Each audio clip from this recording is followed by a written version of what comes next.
up on a Singer 14U34 Serger. I got a request from a couple people to do a more in-depth review of the unit. So here we go. If you notice on the right hand side here, I have a couple accessories. Tweezers come in handy, a little tiny screwdriver you're going to use to change the needles. And this plate here, this throat plate, is for doing rolled hems. You actually have to change the plate when you do the rolled hems. And these are the needles. I got these from Sharp Sewing. They're SL75s, which fit perfect. They were cheap and they have free shipping, so I don't get any money from them, but I do like using them because they're fast in shipping, and like I said, it's free shipping. So let's take a look at the machine itself. I'm going to use a laser pointer here to point out a few things. Right across here, these are your tension wheels. 1, 2, 3, 4. And these little channels right here are how the thread gets through the machine. And they go through each one of these tension wheels, the thread does.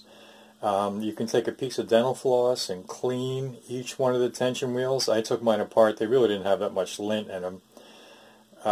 But they're the tension wheels. Up here, that's where the thread comes through from the top.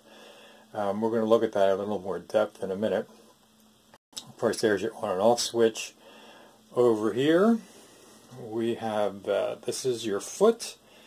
And it's just like most sewing machines. It has a lever which lifts it up, releases the pressure on the tension, and you don't hardly have to lift this up ever because there's a huge spring right here that allows you to get most fabric under there without ever lifting it up. I don't think it's really designed to be lifted very often. Right next to it is the knife, and the knife has two parts. It has a part on the bottom, which if you follow this black piece up, you'll see the part on the bottom. We'll look at the knife later, but that's where the knife is located. Okay, and up here, this back here, this is the tension for the foot. Never adjusted it. I don't think it ever needs adjusting. If you take this cap off, you can drop a drop of oil on there. That is for the shaft that leads down to the needles.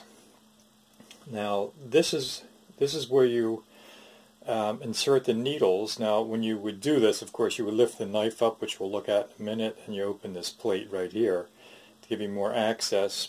But the one thing I want to say about the needles is don't remove the screws. I did it once, and I could never get the one screw back without stripping the hole, and I had to get a whole new piece for that. So I learned my lesson. Just back out the needles as far as they have to go. Okay, so let's take a look at the secret compartment here. We open that. One other thing up top here. This is the stitch length. So it's just like a regular sewing machine. You have a really, really tight stitch length, and you can go all the way up. I think it goes up to a number 4, which I'm not sure exactly what that means in inches, but that's where your stitch length is located. Now what we're going to do is we're going to open this little compartment here by pulling it to the side and dropping it down. Now inside here, this is the one thread's going to come down here, go across, and we're going to cover this in a minute, come up, and it's going to be fed through, actually it's fed through the upper looper. But these are what's called the loopers. There's one there, that is the upper looper, and it's called the upper looper, clever, because it goes on the top of the fabric. It snags the thread from the needle, and that's your thread you see on top of the fabric. Now, I'm going to try to do it so without getting in the camera itself, so you can see the lower looper. So this right here, this one with the white thread coming over, that's the lower looper. That actually goes underneath the fabric, and that also is captured by the needles. So there's your upper and your lower looper. We're going to cover threading at a different point, but you'll notice right here there is a threading diagram. So if you get in a bind, you have an easy reference point right there for the threading. Like I said, there's your needle plate, which you'll change if you want to do a rolled hem. And that's pretty much the outside of the machine. Of course, back here you have, I don't know if you can see it, back here is the telescopic thread holder, which you extend all the way up when you're going to use it. Over here, this comes down to give you a little more clearance so you can basically use it as a freearm machine. And if you're lucky, you'll get one that still has the piece that goes right over here, but it's really not necessary at all. So there's one other thing I wanted to mention. If you happen to pick up one that doesn't have the cord, it takes a standard, you can't really see it on the side here, it takes a standard Singer pedal. So I'll get the pedal out in a minute, but that's pretty much the outside of the machine. And in the next installment, or the next segment, we'll look at threading it and how to use it. Okay, so this is the pedal, and I was happy to discover, since I found this in a dumpster, I was happy to discover that I could use a standard Singer pedal for this, which I picked up on eBay for like 20 bucks. But that, hopefully this will show up in the video. There we go. That's the cord you need if it comes without a pedal. Okay, so that's the pedal. And next we'll look at the knife. So what we do for the knife is you can take and push over as such, and then flip it up, and that's the top half of the knife. Right here, that blade right there is the top half of the knife. The bottom half of the knife we can't see from this angle, so I'll have to move the camera. So let me move the camera and you'll be able to see the bottom half of the knife. Okay, so right down here, it's kind of hard to see it, but right along the needle, right along the throat plate, and it comes down just like that. That's the second half. That's the second half of the knife. Let me see if I can get a little more light in there so you can see it. But that's where the other part of the knife is. So you have two parts of the knife. You have the top part, which is right up here, and then you have the bottom part, which is right down here, which you replace it by loosening that screw there, and it just fits right in there. Just make sure it's level with the throat plate. And then when you change the knife, you want to make sure that this top piece doesn't come too far up, because if it does, it will, actually it's spring-loaded, so it will pop over the throat plate. So just make sure that it doesn't come back over and out to the left-hand side there. So that's how the knife goes up and down. I don't know if you can see that or not. So that's how the knife goes up and down and how it cuts the fabric. Okay, so that's the knife. And while we're over here, we'll take a look at the needles and how you change the needles. So hang on 1 second while I change that. Okay, so here is where you would change the needles. Here we go. That's it right there. 2 screws. Okay, and like I said, don't take those screws out all the way. But there are the 2 needles. And there's the upper looper, right down here. Let's see if I can get it on the upper looper there. There we go, that's the upper looper right there. It comes up and goes on the upper side of the fabric. Okay, so far so good. Okay, so this is how you lift the knife. Okay, what you're going to do is you're going to pull on that little black knob. Hopefully we can keep the focus. There we go. You pull on that knob, and then you're going to turn the knife up. There you go. That's how you do it. And then once it's locked over there, it's locked until it gets to this point, and then it snaps back into place. Okay, so let's take a look at the upper looper. So the piece you see, that looks like a crane's neck there, that is the upper looper. When it comes down, you can see it's coming from this joint right here in the center, and it goes up, and it goes on the top of the fabric. Now the lower looper is, I would say 80% of it, or 50% is hidden right now. It's the black piece you see going back and forth. Okay, and that's going to go on the underside of the fabric, and you can just make it out here because it has that thread in it, and we'll talk about that in a second. But that is the lower looper. Let me try to get another angle here in a second. This is about the best angle I can get on the lower looper to give you an idea of how it goes. It goes back and forth like that. There you go. And the white thread is through there to assist in threading it when the time comes to do the threading demo. But that is the lower looper. Looking for an example, what would be a way of showing what the serger can, and in my humble opinion, can't do. And I'm far from a proficient sewer. In fact, I've been sewing for about a year. But here's what I wanted to show you, because I think it's a good example. And it just happened to be, it was handy, like on my head, handy. This is a hat I made. I make hats because, well, necessity. My head's too big and I can't buy hats, so what the serger can do is look along this edge right here. Let's get the old laser pointer out again. Why? Because, thanks to China, we got them for $1. Right along here, that's a rolled hem. Okay, that's the edge on the outside of the hat. Now here's what the serger, at least I haven't figured out how to do it, can't do. If you look right here, this stitching, any stitching is in the middle of a piece of fabric, you're not going to do with a serger.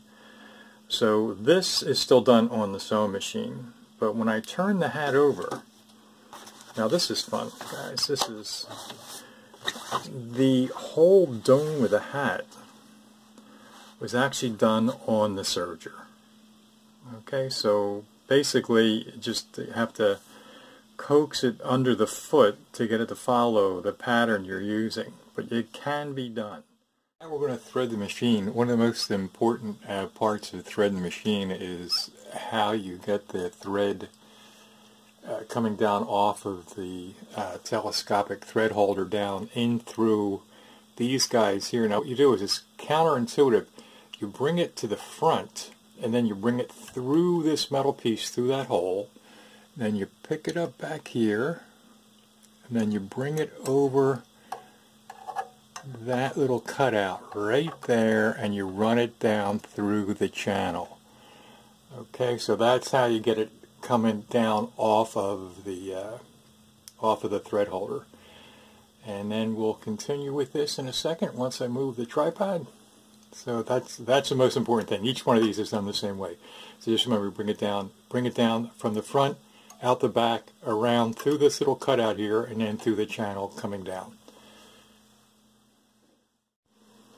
Okay, so now we're going to thread the upper looper. Actually, it's already threaded. It's a lot safer that way if I thread it first and then show you what I did. It's coming down this channel right here. There's a red mark there, a red mark here, a red mark there, a red mark there, and you're going to fish it through those 4 hooks. Then it comes out right up and through here, and this is your upper looper right here. So it goes through that little hole right there, and then bring it to the rear underneath this extension of the foot coming out on the right hand side. It's a little hard to see, but lift your foot up, which will release the tension on your disc, but also gives you access to underneath this foot, and you're going to bring all 4 threads underneath that little extension. Okay, so that is the upper looper.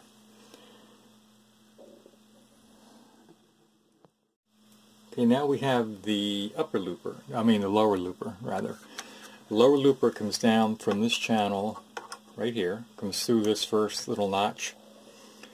Follow the green dots. You can see the green dots are right there. So you come across and you come right over to here. That's the next green dot. Now, right over here, you can just see the beginning of a coil. It goes through that coil. and then it comes through onto the other side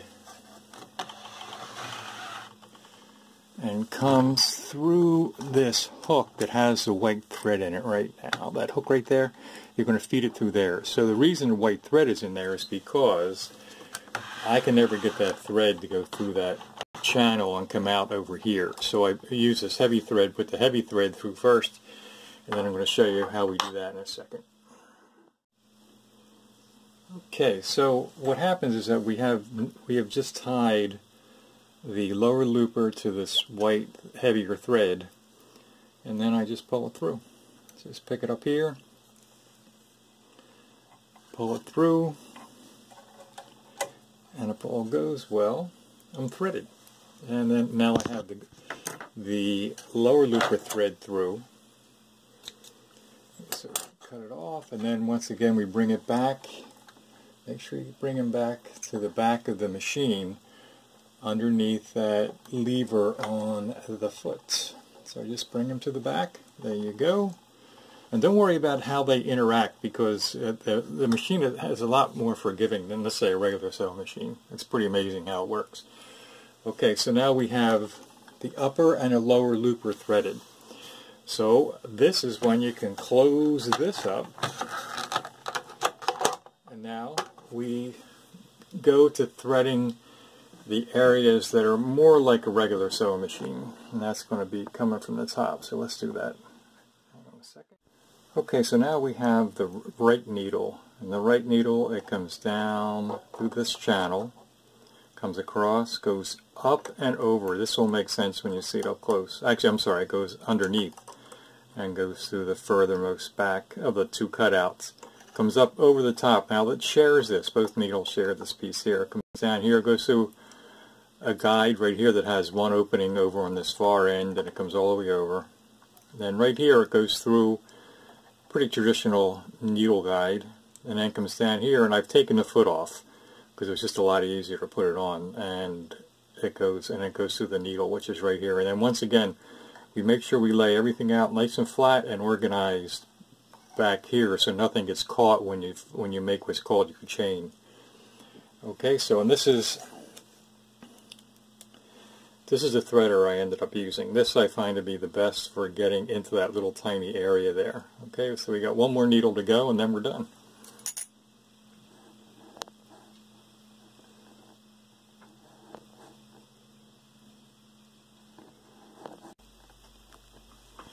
Okay, and this is our last needle. This needle comes down. This is the outboard needle. This comes down, once again, comes underneath this little horn right here, the outer horn, comes up over the top as the other one did, comes through the same guide, and then down here it comes onto the thread guide that's over here, and then comes through this needle right back here. And that's it. Then we're done. We're done threading. One thing I wanted to show you was that, if you'll notice, I did lift up the knife, and that opens up this whole area here and just makes it a whole lot easier to get it threaded. And now what we're going to do is, I prefer to do this with the threads just resting on the top of the tension discs. So what I'll do is I'll go along and I'll show you in a second here. Hang on a second. So now you can see how all these are threaded from the front to the back, and we have one going on the outside there. There we go. So what I'm going to do is I'm going to pick up the thread back here and hold it just here, and then I'm going to work it into the tension disc. And that way I know that that thread is really in the tension disc. Then I'll do the same with each one, just to make sure that they're really in there. There we go, that one's in, so you get a basic idea. So that's how I make sure that the thread is in the tension discs, and make sure when you do this, make sure that the foot tension is off. In other words, the lever is lifted up so that the tension discs are released. And when you do this, you won't lose any of your threading, but some of them may come out of their guides, so you just want to check them, make sure. Okay, So what we're going to do next is we're going to put the foot back on, and then we're going to run off what's called a chain, which basically tells you you've done everything right. But these machines are so forgiving, I can't tell you. I mean, the tension and all the threading and everything makes it seem like it's crazy until you use it like once or twice, and then you realize, whoa, this thing is actually easier than a sewing machine. So let's make a chain in a second.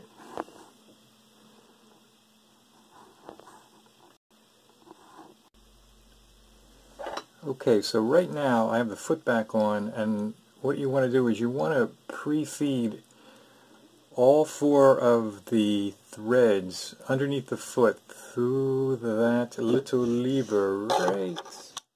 Make what's called the chain. So you're going to pick up all 4 threads here. We're going to drop down the foot, and then we give it a little gas, and hang on one second. One of the threads is up above that guide I was telling you about. Let's put it back under. There we go. So we want to really make sure that all of these are flat against that bottom piece. There we go. And nothing's caught underneath, because that's 90% of the problem if your chain doesn't work the first time through. So let's see what happens. Okay, so it did not go through. So what I have to do now is I have to find out where it's tied up, and it's probably going to be somewhere in this area right here. One of the threads I can see right there, I think is probably caught underneath here. So let's see. I'll give you a report and one. We're going to run a chain off. Now the mistake I made the last time was I didn't hold up the 4 threads, and when you do hold up the 4 threads, then you know none of them are caught. The problem before was that the green thread was caught between the body and the throat plate. So now I have all 4 threads in my hand, so I know that none of them are caught. So let's just see what happens. We should be able to make a thread now. Let's check it out. Ooh, got a green one just escaped. There we go. Yeah. Okay. This ain't working. Okay, so we're going to do take number 3, and I don't know what happened the last time, but I have all 4 threads in my hand again, and my advice with the Serger is if it doesn't work the first time, just take a deep breath and try moving along a second and a third time. So let's see what happens now. There we go. Okay, there we are. This is the chain. That's what we've been shooting for.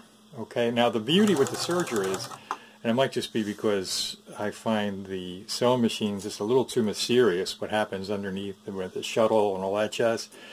What I like about the Serger is when I have a problem like the last 2 times, for me it's easy to go in and find where the problem is because everything's exposed. There's nothing hidden and no secret, to me, no secret movements. Okay, so I hope this helped you out a little bit.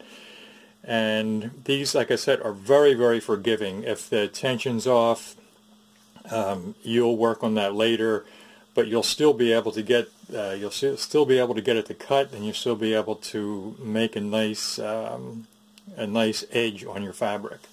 So, like I said, I hope this helped you.